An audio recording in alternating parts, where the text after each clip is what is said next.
नमस्कार दोस्तों, I hope आप सब अच्छे हैं और आप सबकी स्टडी अच्छे से चल रही है। दोस्तों सीपीसीबी यानी कि सेंट्रल पोल्यूशन कंट्रोल बोर्ड की तरफ से यहाँ पे एसईआर फेज़ 3 जो कि गंगा रिवर के एक प्रोजेक्ट है, नमामि गंगा के तहत आती है। इसमें लगभग 9 पोस्ट के लिए 51 वैकेंसी निकाली गई है। अलग अलग वैकेंसी है, अलग अलग पोस्ट के लिए। हर एक चीज़ इस वीडियो में डिटेल में बताने वाला हूँ। तो यदि आप नए हैं तो हमारे official YouTube channel pro vacancy को सब्सक्राइब करें और अपने फ्रेंड्स तक शेयर करें। देखिए, पोस्ट का नाम साइंटिस्ट डी, सी और बी है। Assistant manager finance department, administrative department, scientific assistant और टैक्सोनोमिस्ट। यहाँ पे सीरियल नंबर 1 से लेके 7 तक की जो वैकेंसी है, इसमें एक्सपीरियंस के साथ साथ अलग प्रकार की क्वालिफिकेशन मांग रही है। लेकिन डाटा एंट्री ऑपरेटर जिसकी 4 पोस्ट है और फील्ड असिस्टेंट जिसकी 8 पोस्ट है, इसमें फ्रेशर्स अप्लाई कर सकते हैं और कोई भी प्रकार का इसमें एक्सपीरियंस नहीं लिया जा रहा। जिसमें फील्ड असिस्टेंट 12th बेसिस पे रहने वाला है और डाटा ऑपरेटर जो है वो ग्रेजुएशन बेसिस पे रहने वाली है। कंसोलिडेट अमाउंट ये पर मंथ रहने वाला है। और यदि आप टेम्पोररी बेसिस पे अच्छा जॉब पाना चाहते हैं तो आपके लिए सबसे बेहतर ये है, इसमें 1 भी रुपया एप्लीकेशन फ़ी इसमें नहीं लग रही है। आप इस वैकेंसी के लिए अप्लाई करें और फर्स्ट जो टेन्योर होगी इसकी वो 1 ईयर की आपकी होगी। और ये दोनों पोस्ट यदि आप ले लेते हैं तो ये सैलरी का कंसोलिडेटेड अमाउंट है, तो इतना आपको पर मंथ के हिसाब से मिलेगी। आगे चल के हो सकता है कि ये और 3 साल के लिए बढ़ाया जाए और 4 साल के लिए हो सकती है, पर ये temporary fully contractual basis job रहने वाली है। हो सकता है आपकी पोस्टिंग रीजनल डायरेक्टर जितने भी है, लखनऊ चाहे कोलकाता, चंडीगढ़, हेड ऑफिस दिल्ली, यहाँ पे हो सकते हैं। आपके एग्जामिनेशन सेंटर भी लाइकली या तो दिल्ली हो सकती है या फिर कोलकाता होने के चांस है। और ये जितने भी आप रीजनल डायरेक्टर देख रहे हैं इसमें से कोई एक सेंटर का आपका हो सकता है, तो ज़्यादातर चांस कोलकाता और दिल्ली है। जितने भी यहाँ पे 51 पोस्ट है इसमें कोई भी एप्लीकेशन फ़ी नहीं लग रही है। एसईआर यानी कि strengthening of environmental regulator phase 3 का ये जॉब है और फुल्ली कॉन्ट्रेक्चुअल बेसिस है। शुरुआती में 1 साल होगी, आगे चल के बढ़ाई जा सकती है और आप रेगुलराइजेशन के लिए क्लेम नहीं कर सकते क्योंकि ऑलरेडी इसमें कहा जा रहा है कि ये कॉन्ट्रेक्चुअल बेसिस जॉब रहने वाली है। ऑर्गेनाइजेशन का नाम देखिए central pollution control board CPCB है। टोटल 51 वैकेंसी निकल के आ रही है। आपके लिए जो इंपॉर्टेंट पोस्ट है वो डाटा एंट्री ऑपरेटर और फील्ड असिस्टेंट यहाँ पे रहने वाली है। एप्लीकेशन फ़ी यहाँ पे नील रखी गई है और जॉब लोकेशन आपकी लखनऊ, कोलकाता, चंडीगढ़, दिल्ली और जहाँ पे आपकी बोर्ड डिसाइड करेगी वहाँ पे रहने वाली। लास्ट डेट आप 7 सितंबर से पहले अप्लाई करेंगे। इंपॉर्टेंट डेट्स देख लेते हैं। 24 अगस्त 24 अगस्त से शुरू होगी एप्लीकेशन, 7 सितंबर तक जाएगी। तो 7 सितंबर को रिकॉर्ड डेट रखा गया। इस डेट तक आपकी सारी सर्टिफिकेट क्लियर होनी चाहिए, यानी कि जो अपेयरिंग कैंडिडेट है वो इस वैकेंसी के लिए अप्लाई नहीं कर सकते हैं। तो आपकी एज वगैरह 7 सितंबर 2026 से पहले क्लियर होनी चाहिए। और ये प्रोजेक्ट 2028 मई तक रहने वाले, तो आपकी जॉब भी मई 2028 तक रहने वाली है। और उससे आगे हो सकता है कि ये आगे भी चले, आप अप्लाई कर दीजिए क्योंकि इसमें एप्लीकेशन फ़ी नहीं लग रही है और एग्ज़ाम का सिलेक्शन का प्रोसीड्यूर भी कुछ इसमें हार्ड नहीं रखी गई है।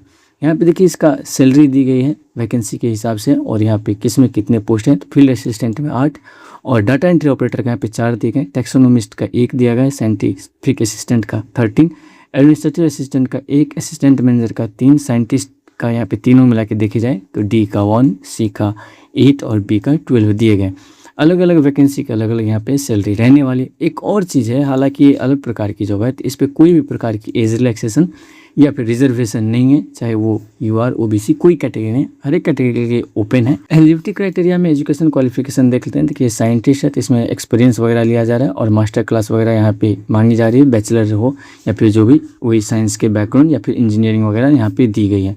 सेम साइंटिस्ट सी का भी दिया गया है, इसमें भी एक्सपीरियंस है लेकिन एक्सपीरियंस उसमें 7 साल, इसमें 5 साल, इसमें 3 साल, इस प्रकार से दिए गए। हम लोग यहाँ पे देख लेते हैं आपका फील्ड असिस्टेंट और डाटा एंट्री ऑपरेटर के लिए। तो देखिए डाटा एंट्री ऑपरेटर के लिए यहाँ पे बैचलर क्लास की डिग्री बीसीए वगैरह किया है आपने और बैचलर इन साइंस किया है, अप्लाई कर सकते हैं। तो सर आपको इंग्लिश में 45 वर्ड पर मिनट की स्पीड होनी चाहिए और हिंदी में 35। तो यहाँ पे स्पीड थोड़ा सा मायने रखता है और कोई भी यहाँ पे एक्सपीरियंस वगैरह नहीं है। फील्ड असिस्टेंट +2 साइंस से होने चाहिए, 55% मिनिमम होने चाहिए। वाटर और वाटर सैंपल्स वगैरह का आपको आनी चाहिए, थोड़े बहुत नॉलेज होनी चाहिए। ये जनरली होती हैं जो साइंस बैकग्राउंड से रहते हैं। अब यहाँ पे देखिए साइंटिस्ट के लिए कुछ यहाँ पे इंपॉर्टेंट पॉइंट दी जा रही है, तो जो कैंडिडेट इस पोस्ट के लिए अप्लाई करेंगे वो थोड़ा सा इस चीज़ को देख लीजिएगा। अब देखिए यहाँ पे कुछ कंडीशंस दिए जा रहे हैं कि आपकी डिग्री सोर्स अच्छे से होना चाहिए, फर्जी नहीं होनी चाहिए, फाइनल ईयर यदि वेट कर रहे हैं, आपका 7 तारीख से पहले रिजल्ट नहीं आते तो आप अप्लाई नहीं कर सकते हैं। पीएचडी का क्या पीरियड होने चाहिए, स्ट्रीमिंग मैपिंग, नेशनलिटी सिर्फ इंडियन अप्लाई कर सकते हैं, फेक इंस्टीट्यूशंस वगैरह नहीं होनी चाहिए, कैनवासिंग किसी भी प्रकार का नहीं चलेगा आपका। तो ये सारे चीज़ इस पर दिए गए हैं और फाइनल डिसीजन वगैरह का यहाँ पे दिया गया है, कोई भी मिस्टेक्स प्रोसेस में नहीं होनी चाहिए, ये सारी चीज़ दिए गए। अब देखिए यहाँ पे एज लिमिट हर एक कैटेगरी के लिए दिए गए हैं, यहाँ पे एज का रिजर्वेशन नहीं है, तो आप ध्यान से देख लीजिए। डाटा एंट्री ऑपरेटर के लिए 32 ईयर्स, फील्ड असिस्टेंट के लिए 27 ईयर्स, और यहाँ पे क्लियरली वही चीज़ यहाँ पे दिए गए हैं कि क्वेश्चंस फ्रीक्वेंटली आस्क्ड क्वेश्चन यानी कि एफएक्यू में ये कंफर्म कर देता हूँ मैं कि इसमें कोई भी एज रिलैक्सेशन किसी भी कैटेगरी के लिए नहीं है। तो जो यहाँ पे एज लिमिट दी गई है आपके कैटेगरी के लिए वही वैलिड रहने वाला है। सैलरी का मैंने आपको ऑलरेडी बता दिया, और 6 मई 2028 तक इसको फंड किया जाएगा SER फेज़ 3 के माध्यम से। अब यहाँ पे देखिए आपका सिलेक्शन प्रोसेस कैसे होगा। स्क्रीनिंग होगा, जिस पोस्ट के लिए होगा वहाँ पे स्क्रीनिंग दी गई है, फिर रिटन टेस्ट यदि रिक्वायर्ड होगा तो होगा, यदि लार्ज नंबर आती है तो नहीं। तो स्क्रीनिंग टेस्ट के बाद आपका सीधा स्किल टेस्ट होगा जिसमें टाइपिंग वगैरह आ जाती है, फिर डॉक्यूमेंट वेरिफिकेशन। इंटरव्यू के लिए हो सकता है कि साइंटिस्ट पोस्ट के लिए ही ले, लेकिन यहाँ पे डाटा एंट्री ऑपरेटर के लिए और फील्ड असिस्टेंट के लिए इंटरव्यू का नहीं रखा गया है, ज़्यादातर उसमें नहीं ही लेता। फिर मेडिकल सर्टिफिकेट और आपको जॉब मिल जाएगी। यहाँ पे देखिए कोई भी TAD एकोमोडेशन प्रोवाइड आपको नहीं दिया जाएगा जब आपका इंटरव्यू होगा या फिर एग्ज़ाम होगा, तो आप इस चीज़ की ध्यान रखें कि आपको खुद सेल्फ बजट वहाँ पे लेके चलना पड़ेगा। अप्लाई करने के स्टेप्स पहले आपको रजिस्टर करने पड़ेंगे, इसके अपने वेबसाइट पे जाके अच्छे से आप रजिस्टर कर लीजिएगा। हर एक चीज़ email ID फ़ोन नंबर वगैरह दे दीजिएगा। रजिस्ट्रेशन नंबर आप सेव कर लीजिएगा, डायरी में लिख लीजिएगा, या फिर फ़ोन में कर रहे हैं तो आप स्क्रीनशॉट ले सकते हैं। आप अच्छे से डिटेल अप्लाई कीजिएगा, डॉक्यूमेंट्स वगैरह अपलोड कीजिएगा और सबमिट कीजिएगा। कंफर्म करने के बाद जो एक्नॉलेजमेंट होगा आप उसका स्क्रीनशॉट ले लीजिएगा या फिर सेव करके रख लीजिएगा।